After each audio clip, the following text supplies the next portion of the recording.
రేయ్ ఇది మాఫ్ట్ video graphics అని చెప్తే రేయ్ జనాలకు రియల్ వీడియో ఏది మాఫ్ట్ వీడియో ఏది తెలియదు అనుకుంటున్నా. అయినా నీ వీడియో ఎవడైనా ఎందుకు మాఫ్ చేస్తాడ్రా? నువ్వు ఎవడివిరా నువ్వు? పెద్ద సెలబ్రిటీవా? కేఏ పాల్వా? తాత నవ్వుతుండ్రా. నవ్వుకుంటానే పోతాడు. అరే ఇంతకు ముందే చూసినప్పుడు 2338 వ్యూస్ ఉంటాయి కదరా. నువ్వు ఫస్ట్ అది క్లిక్ చేసుడు ఆపు. నీ వల్లే 2000 వ్యూస్ వచ్చినాయి.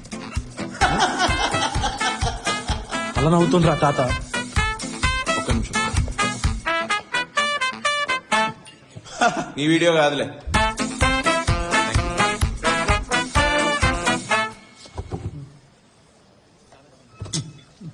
నువ్వు టెన్షన్ పడకు.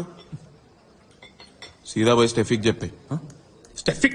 స్టెఫిక్ చెప్పినా అంటే బట్టలు ఆరేసినట్టు ఆరేస్తుందిరా. దానికి ప్రపోజ్ చేసినప్పుడు ఏమైనా దాస్తున్నావా?